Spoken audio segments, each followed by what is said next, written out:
Sinister is one of those movies where it is split so far down the middle between people who love it and hate it. It's one of those forms of horror that isn't quite for everyone. And unfortunately, I am one of those people that this movie is not for. However, at the same time, I really enjoyed it. This is going to be a hard one for me to review, with all honesty, because I can accept that this movie is terrible. And I mean, it's really cliche, it's really bad. But for some odd reason, I really like this movie. It's really weird. Cause how do I even go about reviewing this? I think what is making me somewhat care about it is it really reminds me of one of my favorite video games of all time. This movie reminds me so much of the game Alan Wake. And I don't even really know why. I think it's just like certain similarities between Alan Wake and Sinister, because they're not the same story, not at all. But it's weird.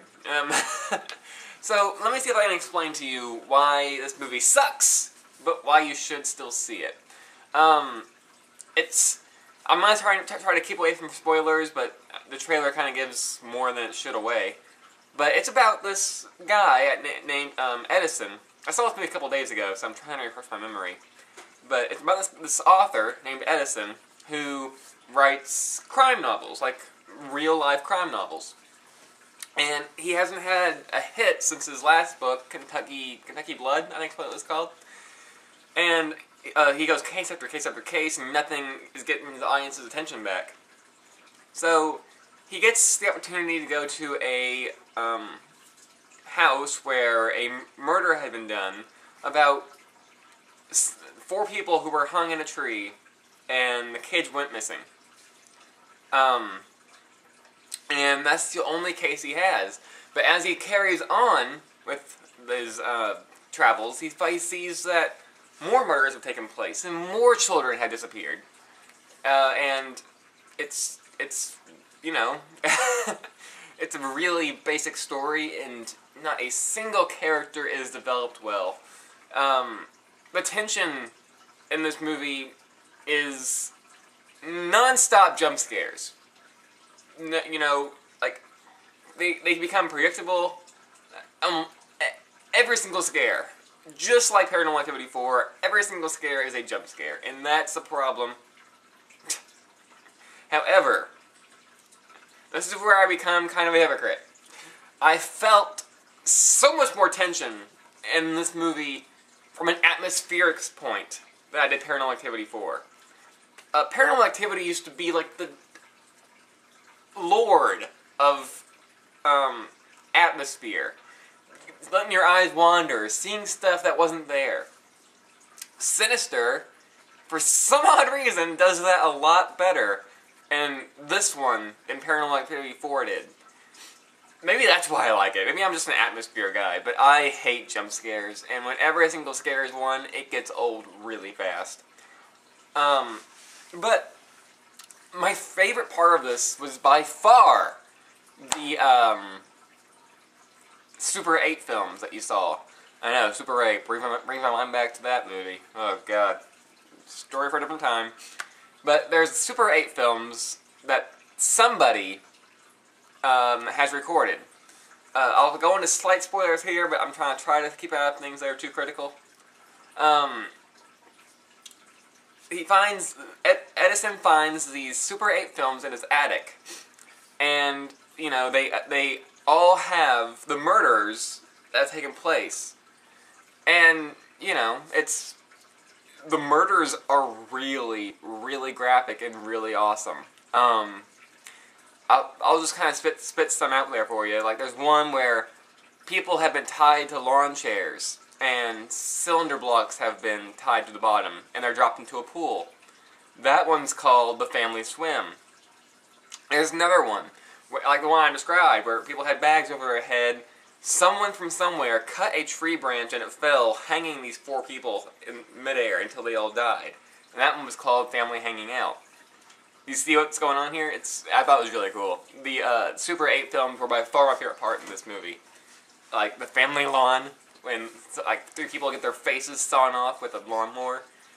You don't see that one, but it was kind of cool. It's just kind of stuff like that. I mean, maybe I'm just kind of grotesque and I don't know. The story was so predictable, and I'm still trying to wrap my head around why I enjoyed this movie. It could have been the company that I had. I mean, it was me and my girlfriend and her best friend. We were the only ones in that theater, and it did make the viewing a lot more exciting. This movie. The jump scares, for most of the time, worked. There wasn't really any false jump scares.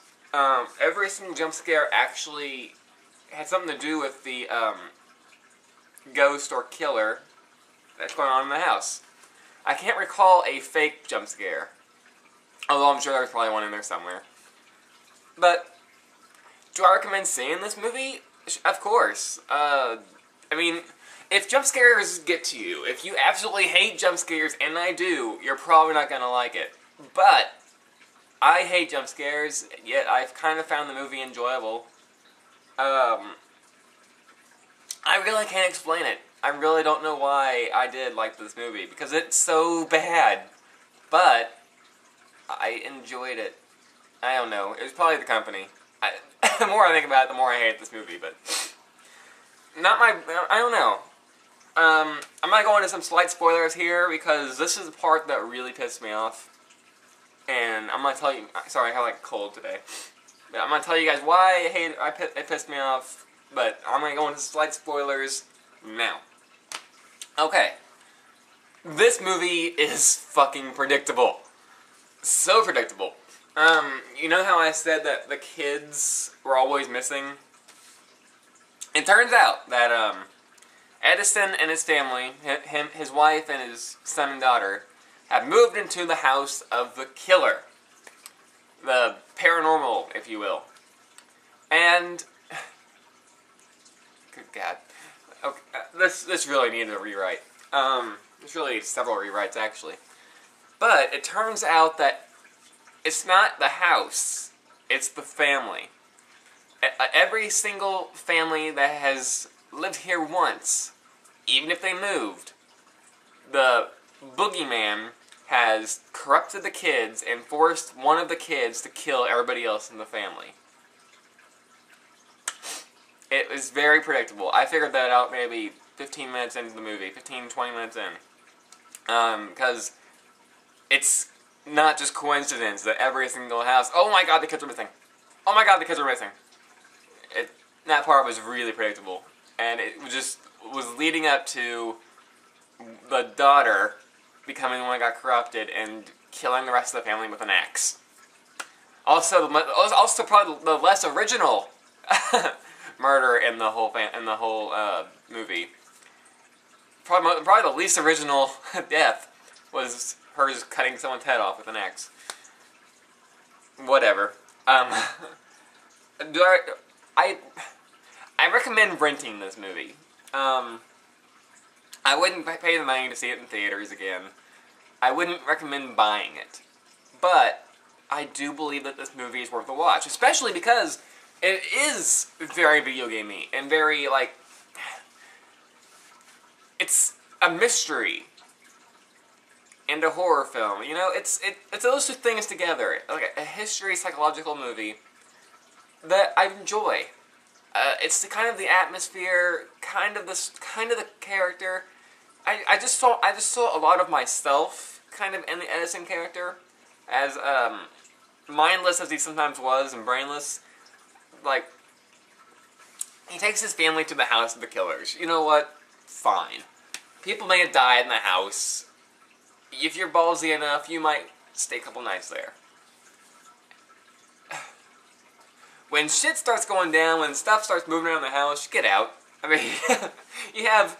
Well, I guess the argument is they can't. Because now that they've been in the house, this paranormal thing will follow them wherever they go. So I guess they didn't have any way out of it. I don't know. I'm probably putting more thought into it than the directors did, but Sinister is a movie that I watched, but I did enjoy it despite the thousands of flaws that it has. I should have done this review the day I came back from the theater, because I'm getting a little fuzzy on what happened in this movie. But yeah, it's a pretty decent Halloween flick. Because I honestly recommend seeing this movie for the Super 8 videos alone. Because that's by far the best part of this movie, is the Super 8 films. Because they are very suspenseful and very well done, actually. And that's basically Sinister. Do I recommend it? Not really, but I recommend... how do I say this? I recommend it to a very small degree, because I recommend seeing parts of it, like, a lot. I can't get over how well done those Super 8 parts were. Because that was really, really cool. And as for the characters, none of them are developed. You don't spend any time with the daughter who gets corrupted, so you don't really feel any sympathy for her. The son has, like, night terrors, but he's kind of a douchebag, so you don't really care. Edison's kind of a... He's afraid of the cops for several reasons, and you don't really know if you should be on his good side or his bad side. Edison's a very mixed-up character, and I felt like he could have used a couple more rewrites as a character. And as for the wife, we know nothing about her, really. She doesn't like the fact that they've moved into this house, and she gets kind of bitchy with him one time. That's kind of the last we see of her. So, as for character development, there is none. Character development is very, very bad. And actually, we were joking in the theater that the character of Edison, I think he changes his shirt like once. He wears the exact same outfit like the entire movie. We were kind of making fun of that. But if anything, it's a good watch to watch with like people around, because it is kind of fun to joke about some of this stuff. But at the same time, it's kind of scary. Not in the right way all the time, but I do really like the atmosphere of this movie and the idea behind it. And I think with a couple more rewrites, this really could have been a good movie. If there's a really good movie here, I just wish it'd gone through more time instead of just launching it out before Halloween. So that's basically my review of Sinister, without giving too much away. I mean, I guess I gave away the ending, but what are you gonna do, sue me? And that's basically Sinister. Love it, hate it. I don't enjoy it. I don't hate it. I don't love it. I don't hate it. I did kind of enjoy it. Guilty pleasure. Guilty pleasures. So, hopefully I'll have another review out very soon, and not as scrambled as this one. So I hope that you all have a wonderful Halloween, and go watch Sinister. It's a good time killer. Good night, everybody.